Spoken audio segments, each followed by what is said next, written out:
આ વિન્યુ અત્યારે એને અર્થિંગ કરે છે, તમે જોઈ શકો છો. અત્યારે એને હજી અડધો ખાડો નથી થયો, હજી તો થોડોક જ થયો છે, પણ એને 10-15 મિનિટ બ્રેક રખાયેલું ને તો આટલો ખાડો થયો છે.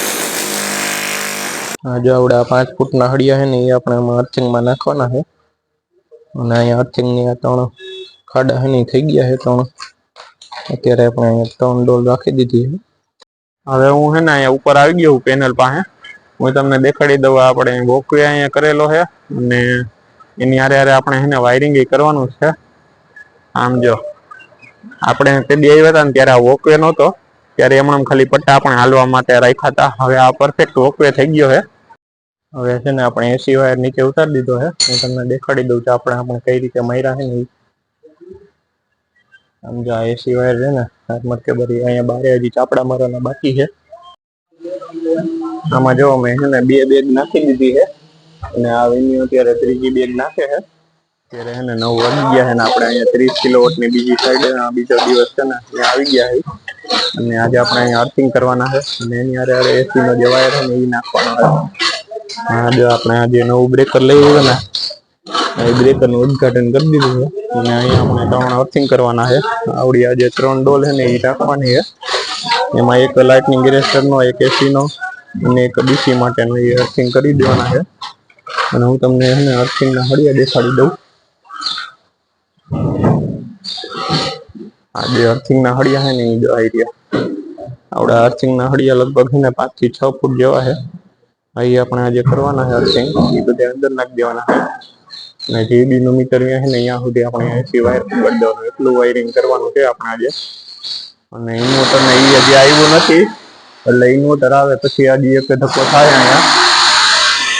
આ વિન્યુ અત્યારે એને અર્થિંગ કરે છે, તમે જોઈ શકો છો. અત્યારે એને હજી અડધો ખાડો નથી થયો, હજી તો થોડોક જ થયો છે, પણ એને 10-15 મિનિટ બ્રેક રખાયેલું ને તો આટલો ખાડો થયો છે.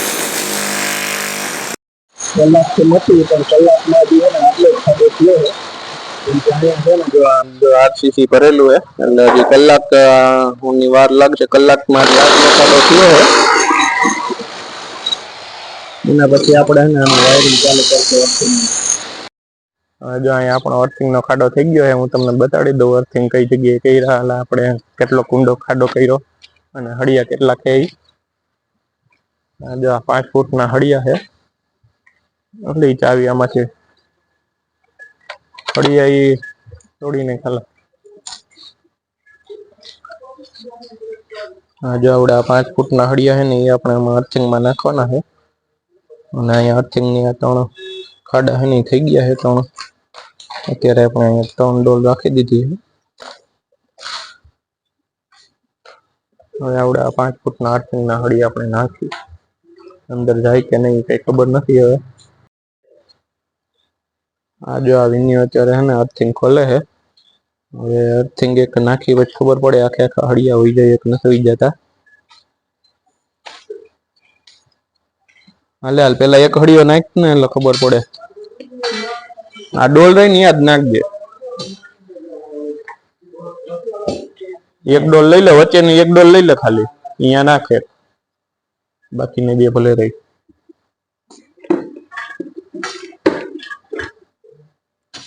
વચ્ચે રાખી દે, ઓરી પાસે આવશે નહીં હોય તો જાશે.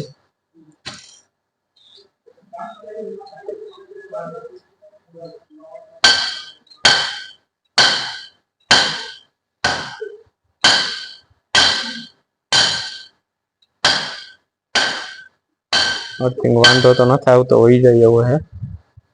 અહીંયા જે હું 30 કિલોવોટની સાઈટે આવ્યો છું ને, અહીંયા આપણે એલેનો અને અર્થિંગનો વાયર મંગાવ્યો હતો, પણ અત્યારે આવ્યો નથી ને, એટલે આપણે અહીંયા જે 12 કિલોવોટની સાઈટ છે ને અહીંયા આપણે લેવા જઈએ. અત્યારે અહીંથી લગભગ કોઠારી તો પડી જવાનું નીચે પાપડવા, એટલે અહીંથી લગભગ 20 કિલોમીટર જેવું થાય છે. આ જો વિન્યુ અત્યારે છે ને વિન્યુ અર્થિંગ કરે ને ત્યાં હું છે ને લઈને આવતો રહું અર્થિંગના વાયર, એટલે હું અત્યારે જાઉં છું. હવે જો હું અહીંયા છે ને સાઈટ ઉપર આવી ગયો છું અને અહીંયા 12 કિલોવોટની સાઈટ છે, એ આપણે જ કરવાની છે. હજી જો અહીંયા ફેબ્રિકેશન આ બધી બને છે, એ ફેબ્રિકેશન થઈ જાય ને પછી થાય. અહીંયા જે આપણે આ એલેનો અર્થિંગનો વાયર લઈ લીધો છે સાઈટ ઉપર આવી. હવે આવડો વાયર છે ને અહીંયા લઈ જાય ઓલી જે 30 કિલોવોટની સાઈટ છે ને અહીંયા, એટલે હવે જાય અહીંયા પાછું 1.5 કલાક થયા અહીંયા પહોંચતા. હવે હું હે ને અહીંયા ઉપર આવી ગયો હું પેનલ પાસે. હું તમને દેખાડી દઉં આપણે વોકવે અહીંયા કરેલો છે અને એની હારે હારે આપણે હે ને વાયરિંગ કરવાનું છે. આમ જો આપણે તે દી આવ્યા હતા ને ત્યારે આ વોકવે નહોતો, ત્યારે એમણે ખાલી પટ્ટા આપણે હાલવા માટે રાખ્યા હતા. હવે આ પરફેક્ટ વોકવે થઈ ગયો છે અને આની ઉપર જઈને હે ને આ બંને બાજુની, આ બાજુની અને આ બાજુની જે પેનલ દેખાય ને એ બંને સાઈડની પેનલ હે ને ક્લીન થઈ જશે. અને એની હારે હારે જો અહીંયા છે ને આપણે આ લાઇટિંગ ગેરેસ્ટરનો, એસીનો, ડીસીનો બધા વાયર છે ને અહીંથી નીચે ઉતારવાના છે અને અહીંથી આપણે ડાયરેક્ટ અર્થિંગના ખાડામાં વહી જાય. એટલે આપણે અત્યારે વાયરિંગ કરવા અહીંયા ઉપર ચડી ગયા અને તમને આ જે બે વાયર દેખાય ને એમાં હંધા મારવા પડશે કેમ કે વાયર ત્યારે કહેતો હતો. એટલે આ થઈ ગયું છે બાકીનું બધું કામ પૂરું. હવે છે ને એક અહીંયા એસીનો કનેક્શન કરવાનું એક બાકી છે. જે ઇન્વર્ટર આવ્યા નથી એટલે ઇન્વર્ટર આવી જાય ને ત્યારે હજી એક ધક્કો થશે અહીંયા મારે. જો અહીંયા આપણે હે ને એસી વાયર ખોલી નાખ્યો. આ 25 mm નો એલ્યુમિનિયમ આર્ગોન કેબલ. આ જો હાલ ખોલ. આ જો આવડો આર્યો ને આ 25 mm નો એલ્યુમિનિયમ આર્ગોન કેબલ છે. આ અત્યારે ખોલે છે આખો વાયર ખોલવાનો પેલા, પછી એને ત્યાં કેમ કે યાટી હોય ને યાટી પેલા કાઢવી પડે. આમ જો આટલો આ બધું પાથરી દીધો છે આપણે અહીંયા અગાસીમાં. એના પછી આ ઇન્વર્ટર આગળ છે ને મારવાનું છે, અહીંયા સુધી આ વાયર પગાડવાનું છે અને નીચે જે જીબી નું મીટર છે ને અહીંયા સુધી. હવે છે ને આપણે એસી વાયર નીચે ઉતારી દીધો છે. હું તમને દેખાડી દઉં છું આપણે કઈ રીતે માર્યા છે ને. આમ જો આ એસી વાયર છે ને મત કે બધી અહીંયા બારે હજી ચાપડા મારવાના બાકી છે અને આ બાજુ આપણે અંદર ચાપડા મારી દીધા છે બધું. આ જો બે વોલ પાડી બધી બાજુ ચાપડા માર્યા છે અને અહીંયા આપણે ઇન્વર્ટર છે ને આ બાયણું પડ્યું ને અહીંયા ઇન્વર્ટર ને ડીસીડીબી ને સીડીબી આવવાનું છે. એટલે જે આ જે એસી નો વાયર છે ને એ આપણે સીધે સીધો આમ લઈ લઈ ચાપડા અહીંયા મારી દઉં. હવે છે ને હું તમને અર્થિંગ દેખાડી દઉં. અર્થિંગ આપણે કઈ જગ્યાએ કર્યા છે ને એ બધું. આ જો આપણે અર્થિંગ નો જે બે પાઇપ છે ને એ બે પાઇપ નીચે ઉતારી લીધા છે અહીંથી. એક ચાપડો માર્યો છે ને આ બાજુ હજી એક ચાપડો મારવાનો છે અને અહીંયા ત્રણ અર્થિંગ ના હળિયા નાખી દીધા છે. આવડો આ જે જાડો વાયર છે ને એ લાઇટનિંગ ગેરેસ્ટર નો અને એક એસી નો અને એક ડીસી નો છે. એટલે ત્રણ અર્થિંગ થઈ ગયા છે. હવે ખાલી લઘુ જ મારવાની બાકી છે. આને કાપીને આને લઘુ મારી દે આ બે વાયર ને.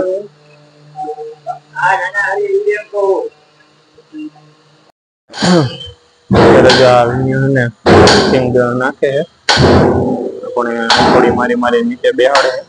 અર્થિંગ ની લઘુ બગુ બધું ટાઈટ થઈ ગયું છે. એકવાર દેખાડી દઉં. આવડું અર્થિંગ છે ને બધું લઘુ મારીને ટાઈટ કરી દીધા છે. હવે ટાઈટ થઈ ગયા એના પછી એના ઉપર આપણે ડોલ રાખી દેવું એટલે ગમે ત્યારે પાણી નાખવું હોય ને તો વાંધો ન આવે.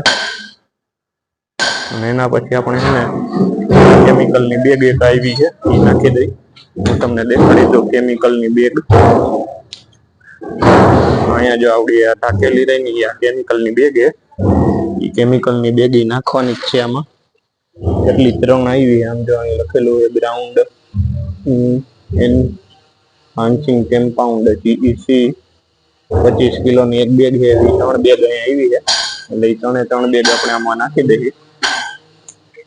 હવે હું આ બેગ રહીને વિનિયાને દેતો આવું. આમાં જો મેં છે ને 2 બેગ નાખી દીધી છે અને આ વિનિયો અત્યારે ત્રીજી બેગ નાખે છે. 2 બેગમાં તો છે ને આવડું આખું કરાઈ ગયું. ત્રીજી બેગમાં જોઈ કેટલું કમાય છે આમાં. પછી છે ને આને ઉપરથી આમ ઢાંકણું ઢાંકી દેવાનું એટલે ગમે ત્યારે પાણી નાખવું હોય ને તો વાંધો ન આવે.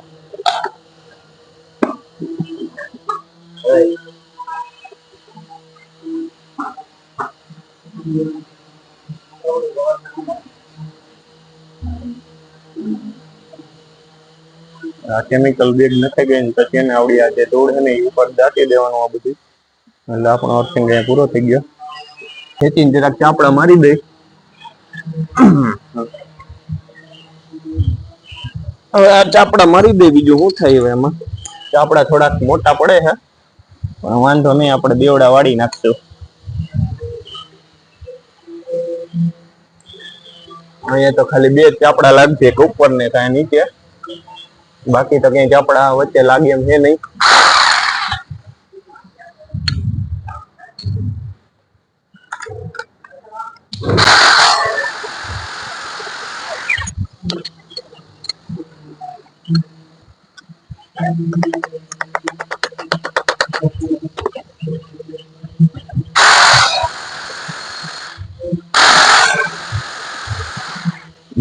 બીમ આવી ગઈ છે, હારા અંદર હળિયા જ નથી જતા.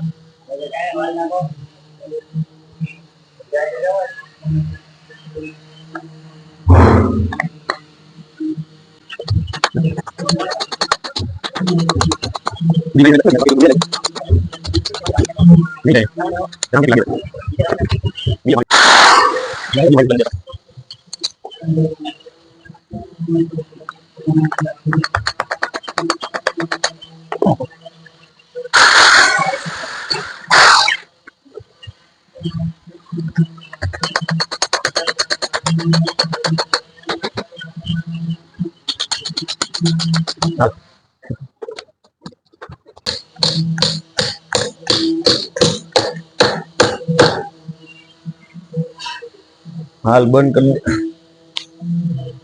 આ પહાડી ઉપર બેઠો હું, આમ જો પહાડી ઉપર બેઠો, કેટલી 10 ફૂટ હાઈટ છે અને એના ઉપર ચડીને કામ કરી. લાવ